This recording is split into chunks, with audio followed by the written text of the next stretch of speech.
Hello, hello, hello, Dr. Juer. For my week 8 final project, I decided to focus on teaching a novice the kettlebell swing. As a personal trainer, it's something that I'm familiar with, and I hope that my use of our motor learning concepts fits in well with my video instruction. Now, the kettlebell swing is a foundational exercise in strength and conditioning known for enhancing power, endurance, and coordination. I'm focusing on demonstrating two critical motor learning concepts: feedback for a specific skill and freezing the degrees of freedom. So let's get into it. As a trainer, verbal feedback I know is usually the primary source when you're working face to face with clientele. I also incorporate video feedback when I'm working with clients because even though I'm telling them they can't see what they're doing, I can see what they're doing. So I always incorporate video so that I can play it back for them and allow them to see what their body is doing through the movement. Because one thing I've learned over the years is a lot of times we think we're doing the movement correctly because of the way it feels in our body. But when you look back at a video, you can see better of what your body is actually doing while you're remembering what you were thinking through the movement. No different from a kettlebell swing. So with the kettlebell swing, initially working on establishing those levels with the proprioception, starting from learning the sensing of what your body feels like doing the movement. With a novice, before I ever even allow them to touch a weight, I like to work in that realm so that they understand what their body feels like doing the movement. The difference between bending over, what it looks like, what it feels like, the difference between a squat, what it looks like and what it feels like, and the hip hinge that's required for a kettlebell swing, what it feels like and what it looks like. Hip hinge. So those different aspects of a body movement that seemingly have your body moving the same ways, utilizing the same muscles, but for different types of movement.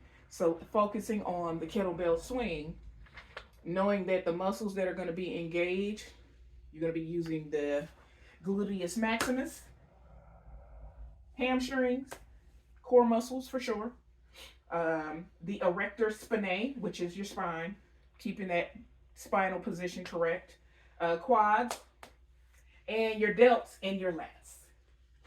Some of my favorite muscles.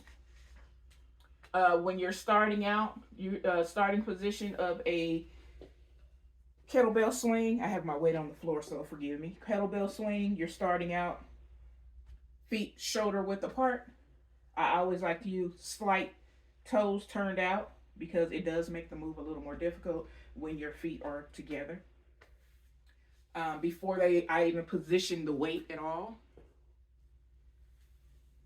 we focus on getting the movement together just to be able to do the move. So knowing the proper form position, if you don't start out correctly, you won't be able to do the move correctly, just to beginning. So when you're starting out, this is the starting position. And then understanding going into the degrees of freedom with the beginner, knowing that having them understand the body parts and the different areas that are going to be engaged in the movement. Knees are involved, shoulders are involved. As we work into the hip hinge, that involvement. So as we begin to go into the movement, noticing that as the hips go back, the knees soften. Shoulders remain loose, relaxed. Shouldn't be tension in the shoulder. You don't need to lock them up. And then continue to hinge the hip, hinge, hinge, hinge, and soften the knees until you get to where you can grab the weight. But even though we're not starting with the weight initially, you're reaching for a weight. You're not bending over for a weight. You're in the proper position to start, reaching for a weight. chest up, spine neutral, shoulders relaxed, hip hinged, knees as soft as you need them to be. So the initial bend is not in the complete bend of the knee. That would be a squat. We're not squatting. Okay. Now, once we go ahead and decide to get the hands on the weights, we get set back up into that starting position.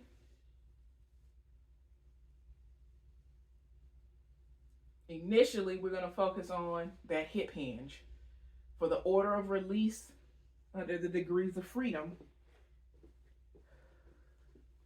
I have the weight slightly in front of me. And when I say slight, it's in between my toes, but not completely clear of my feet.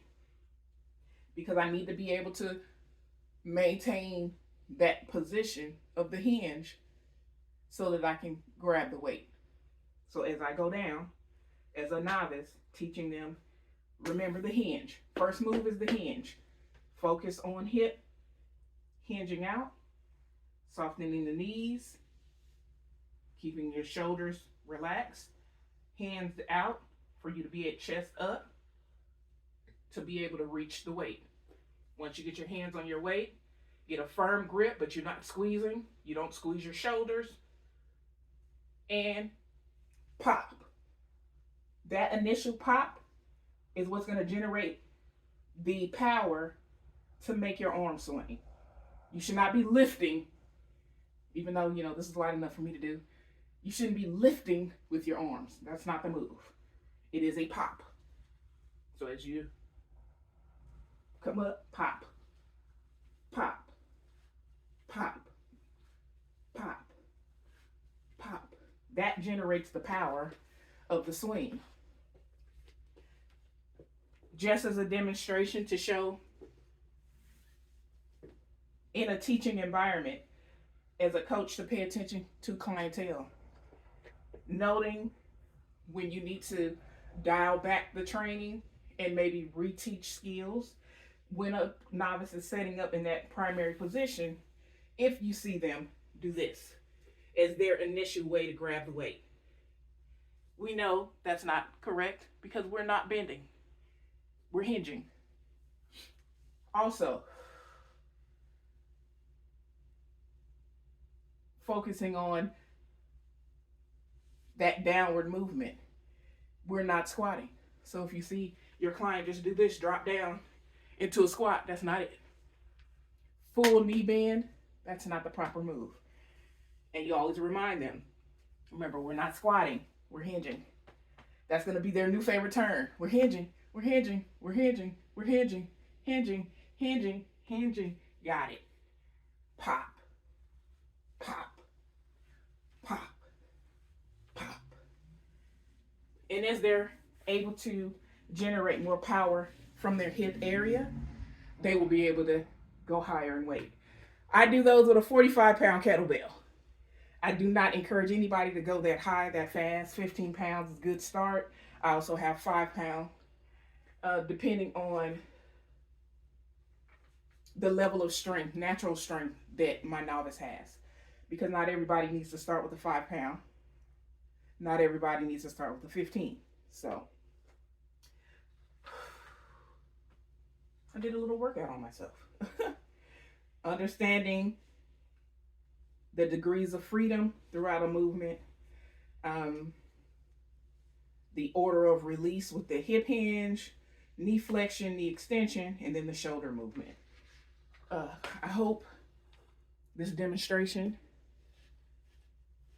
showed proper technique concepts along with my lecture document.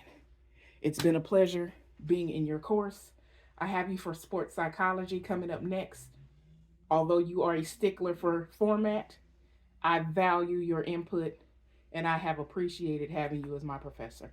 Thank you, Dr. Jouer. It's been a great 8 weeks.